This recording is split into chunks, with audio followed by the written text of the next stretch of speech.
राधे राधे। जय श्री कृष्णा। दोस्तों, गणेश चतुर्थी की 4 पौराणिक एवं प्रचलित कथाएं जिन्हें आज हम सुनेंगे।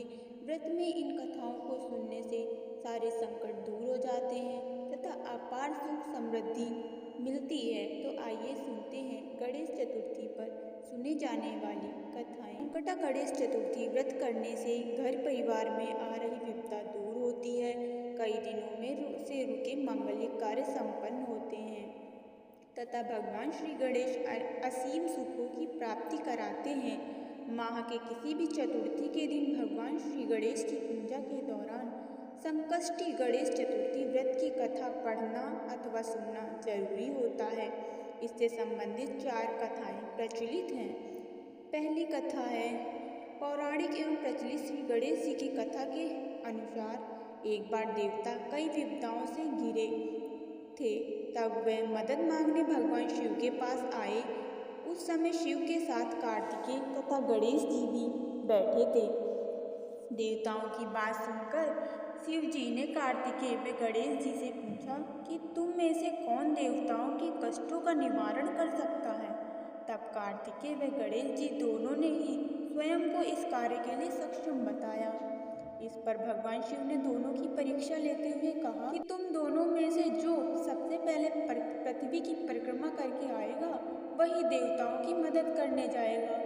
भगवान शिव के मुख से यह वचन सुनते ही कार्तिकेय अपने वाहन मोर पर बैठकर पृथ्वी की परिक्रमा के लिए निकल गए।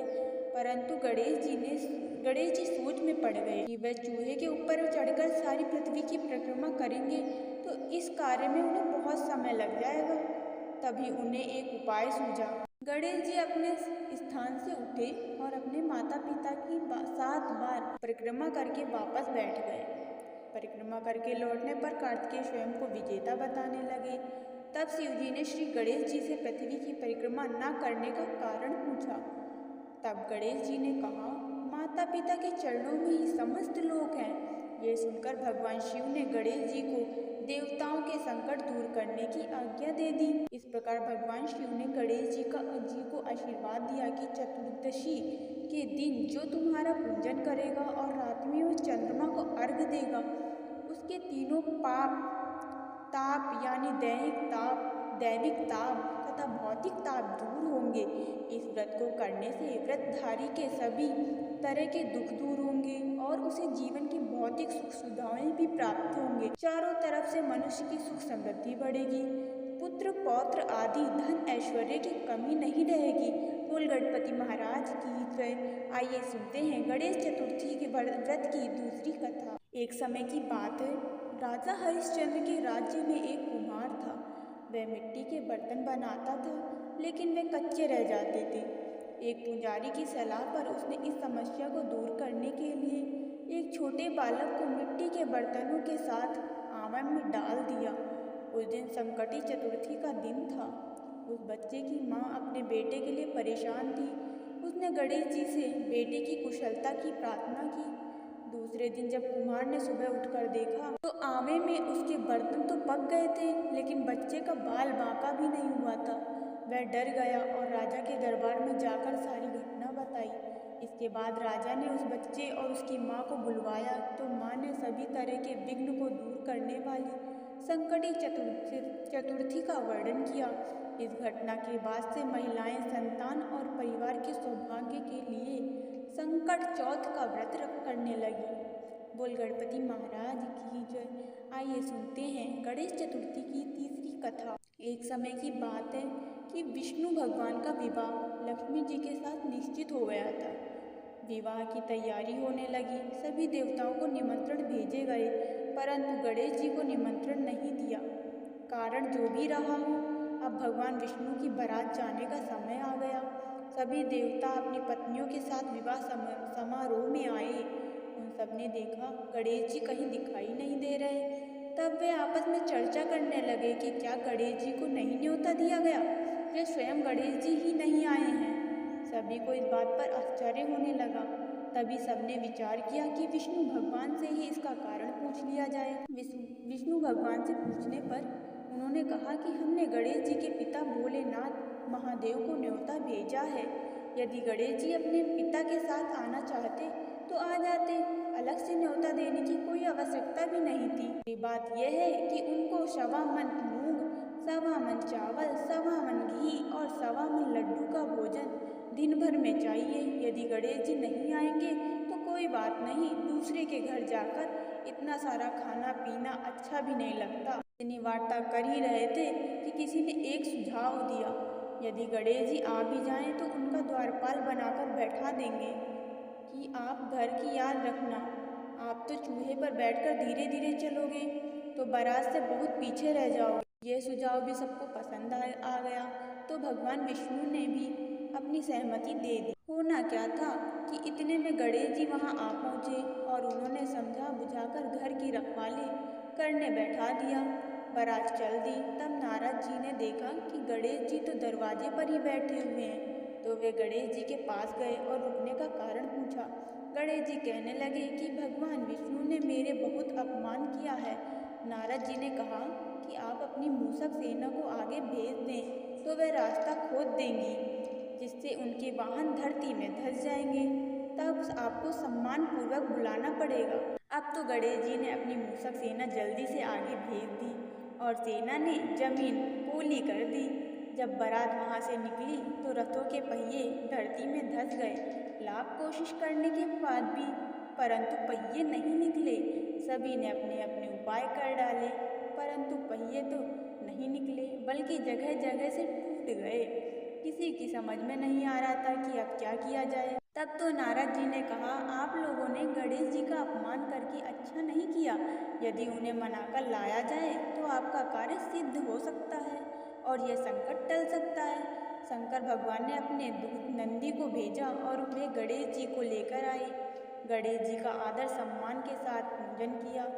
तब कहीं रथ के पहिए निकले। अब रथ के पहिए निकल को तो गए, परंतु वे टूट फूट गए तो उन्हें सुधारेगा कौन। पास के खेत में खाती काम कर रहा था, उसे बुलाया गया। खाती अपना कार्य करने के पहले श्री गणेशाय नमः कहकर गणेश जी की वंदना मन में ही मन करने लगा। देखते ही देखते खाती ने सभी पहियों को ठीक कर दिया। तब खाती कहने लगा कि हे देवताओं, आपने सर्वप्रथम गणेश जी को नहीं मनाया होगा और ना ही उनकी पूजन की होगी, इसीलिए तो आपके साथ यही संकट आया है। हम तो मूर्ख अज्ञानी हैं, फिर भी पहले गणेश जी को पूजते हैं, उनका ध्यान करते हैं। आप लोग तो देवतागण हो, फिर भी आपने गणेश जी को कैसे भूल गए। अब आप लोग भगवान श्री गणेश जी की जय बोलकर जाएं तो आपके सब काम बन जाएंगे और कोई संकट भी नहीं आएगा। ऐसा कहते हुए बारात वहां से चल दी और विष्णु भगवान का लक्ष्मी जी के साथ विवाह संपन्न करा के सभी सकुशल घर लौट आए। हे गणेश जी महाराज, आपने विष्णु को कैसे कारस सारियो, ऐसे कारस सबको सिद्ध कर जो। बोलो गजानन भगवान श्री गणेश की जय। आइए सुनते हैं गणेश महाराज की चौथी। श्री गणेश चतुर्थी व्रत की पौराणिक कथा के अनुसार एक बार भगवान शिव तथा माता पार्वती नर्मदा नदी के किनारे बैठे थे। वहां माता पार्वती ने भगवान शिव से समय व्यतीत करने के लिए चौपड़ खेलने को कहा। शिव चौपड़ खेलने के लिए तैयार हो गए, परंतु इस खेल में हार जीत का फैसला कौन करेगा, ये प्रश्न उनके समक्ष उठा तो भगवान शिव ने कुछ तिनके एकत्रित कर उसका एक पुतला बनाकर उसकी प्राण प्रतिष्ठा कर दी और पुतले से कहा, बेटा हम चौपड़ खेलना चाहते हैं, परंतु हमारा हार जीत का फैसला करने वाला कोई नहीं है, इसलिए तुम बताना कि हम दोनों में से कौन हारा और कौन जीता। उसके बाद भगवान शिव और माता पार्वती का चौपड़ खेल शुरू हो गया। ये खेल 3 बार खेला गया और संयोग से 3 बार माता पार्वती ही जीत गईं। खेल समाप्त होने के बाद बालक से हार जीत का फैसला करने के लिए कहा गया, तो उस बालक ने महादेव को विजयी बताया। यह सुनकर माता पार्वती क्रोधित हो गईं और क्रोध में उन्होंने बालक को लंगड़ा होने, कीचड़ में पड़े रहने का श्राप दे दिया। बालक ने माता पार्वती से माफ़ी मांगी और कहा कि ये मुझसे अज्ञानतावश ऐसा हुआ है, मैंने किसी द्वेष भाव से ऐसा नहीं किया है। बालक द्वारा क्षमा मांगने पर माता ने कहा, यहाँ गणेश पूजन के लिए नाग कन्याएं आएंगी, उनके कहे अनुसार तुम गणेश व्रत करो, ऐसा करने से तुम मुझे प्राप्त करोगे। ये कहकर माता पार्वती शिव के साथ कैलाश पर्वत पर चली गईं। 1 वर्ष के बाद उस स्थान पर नाग कन्याएं आईं।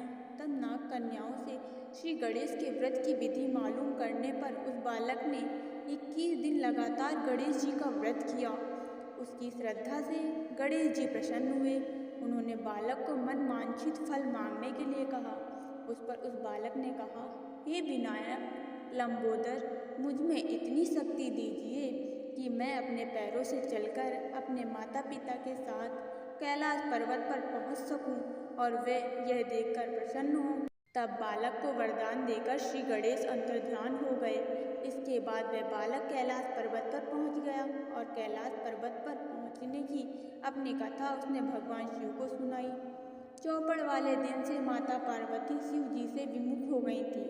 अतः देवी के रुष्ट होने पर भगवान शिव ने भी बालक के बताए अनुसार 21 दिनों तक गणेश जी का व्रत किया। इस व्रत के प्रभाव से माता पार्वती के मन से भगवान शिव के लिए जो नाराजगी थी वह समाप्त हो गई। तब ये व्रत विधि भगवान शंकर ने माता पार्वती को बताई। ये सुनकर माता पार्वती के मन में भी अपने पुत्र कार्तिकेय से मिलने की इच्छा जागृत हुई।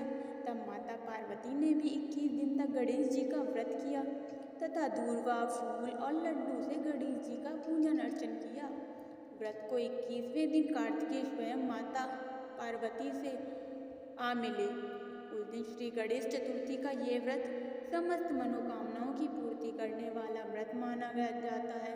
इस व्रत को करने से मनुष्य के सारे कष्ट दूर होकर मनुष्य को समस्त सुख सुविधाएं प्राप्त होती हैं। बोल गणपति महाराज जी।